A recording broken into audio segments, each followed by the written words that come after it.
انا عارف يعني هو الاخوه في الكنترول، انا عارف القصه، بس يعني زكي عبد الفتاح اجتمع بلاعبي النادي الاهلي. طبعا كان زكي عبد الفتاح في زياره النادي الاهلي واجتمع بلاعبي النادي الاهلي. والخبر اللي عندي بيقول انه يعني بيقول انه بالاتفاق على مشاركه لاعبي الاهلي في لقاء اسبانيول اللي هيتلعب بالدوليين، ولانها في نفس التوقيت تتزامن مباراه الاهلي مع اسبانيول اللي هو استعداد تتنافى مع استعداد المنتخب مصر. يعني النادي الاهلي هيلاعب باسبانيول يوم 18 مايو. ماشي.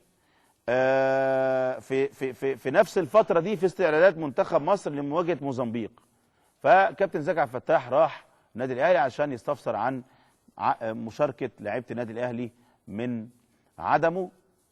يعني برضه هو يمكن يكون كابتن او مستر باب رادلي قال لكابتن زكي يروح يجتمع باللعيبه. مش عارف برضه، انا شايف ان لو ضياء السيد هو اللي راح افضل.